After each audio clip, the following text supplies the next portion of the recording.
এই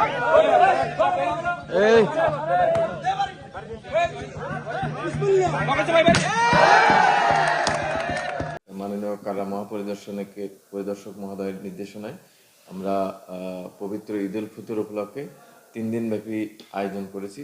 প্রথম দিনে ঈদের দিনে আমরা বৃষ্টির কারণে বন্দীদের আমরা তাদের ওয়ার্ডে ঈদের জামাত সম্পন্ন করে তাদের সঙ্গে আমরা কুশল বিনিময় করি। তারপরে আমরা সকালে আমরা তাদেরকে পায়েস এবং মরিচ খাওয়ার ব্যবস্থা করি।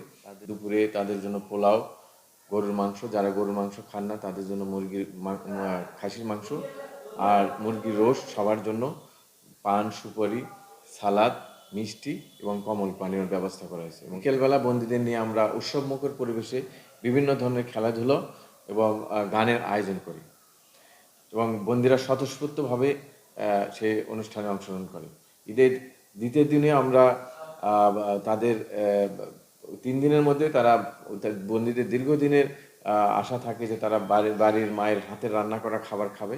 সেই ধারাবাহিকতা তাদেরকে খাবার এই 3 দিনের মধ্যে, ঈদের দিন, ঈদের পরের দিন এবং তারপরের দিনে, এই 3 দিনের মধ্যে তারা একদিন বাড়ির রান্না করা খাবার দেওয়ার সুযোগ পাচ্ছে।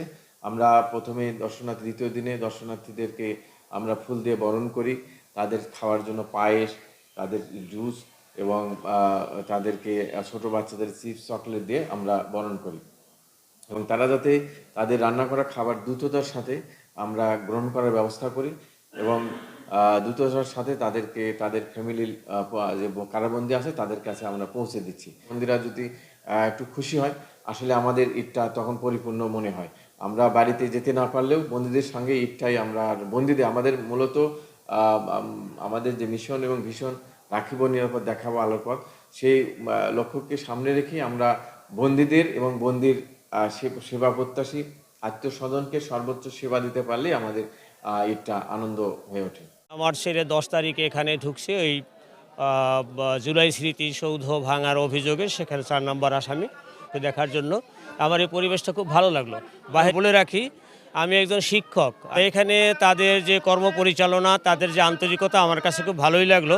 তাদের সাথে আমার কোনো পরিচয় নাই, অথচ আসার পরে দেখলাম যেখানে নাম পাঠানো কিংবা খাবার দাবার দেওয়া, এখানে কোনো টাকা পয়সার একটা দুর্নাম আছে, কিছুই দেখলাম না। আমার কাছে খুব ভালো লাগলো। এরা আমার ছেলে মানে আর কি ই করিয়া দেশে পিটাই পেটাইয়া সন্দেহ করিয়া গরিব আমরা। হ্যাঁ হ্যাঁ, এখানে দেখা করতে পারছেন না এখন দেখা করতে পারি না, ভাই স্লিপ করছি। ভালো লাগছে, ফুল দিয়ে বরণ করলে তো ভালোই লাগে, খুব সেবা যত্ন ভালো চলে। খাবারটা নিরাপদে চেক করে দিতে আছে, কোনো সমস্যা নাই। স্যারেরা খাবার পরীক্ষা করে আবার দিতে আছে। না, খাবার তো চাইছি, আমার ভাগ্না তা পরীক্ষা নিরীক্ষা করিয়া তারা সুন্দরভাবে, স্যারেরা পরীক্ষা নিরীক্ষা করে সুন্দরভাবে নিতে আছে। আমরা তাতে খুবই আনন্দিত, তবে খুবই সুন্দরভাবে তারা পরীক্ষা নিরীক্ষা করিয়া দিতে পারতেছি, কোনো হানে ঝামেলা নাই। আমরা সকালবেলা আসছি, আমরা স্লিপ করছি, স্লিপ করিয়া আমরা দেখা করছি, দেখা করার স্লিপ ঢুকছে, স্লিপ আমাকে হাতে আমরা ভিতরে ঢুকছি। কেন আমাকে খারাপ লাগছে, একজন আত্মীয় স্বজন ভিতরে জেলখানা, এটা খারাপ লাগছে, কিন্তু এখানে কোনো টাকা পয়সা বা কোনো চাওয়া পাওয়ানো কোনো কিছু হয় নাই। আমরা স্লিপ যাওয়ার সাথে দেখতে দিচ্ছি। আমরা খাবার দিন, আমি এটা তরমুজ আছি, আমার দাম দিতে পারছি। আমরা যখন জেল গেটে ঢুকছি, পুলিশ মহোদয়, জেল সুপার সে আমার রজনীগন্ধা ফুল দিয়ে আমাদেরকে শুভেচ্ছা করছে, এরকম কোনো সময় আহ্বান করতে দেখি নাই। আমি জেল গেটে এসেছি, জেল গেটে এসে আমার জেলের ভিতরে আমার আত্মীয় রয়েছে, দেখা করতে এসেছি। জেল সুপার আমাকে রজনীগন্ধা দিয়ে বরণ করেছে। আমি এরকম আয়োজন আমি কখনো দেখিনি, আমার খুব ভালো লেগেছে আয়োজনটা, তাদেরকে আমি ধন্যবাদ জানাই।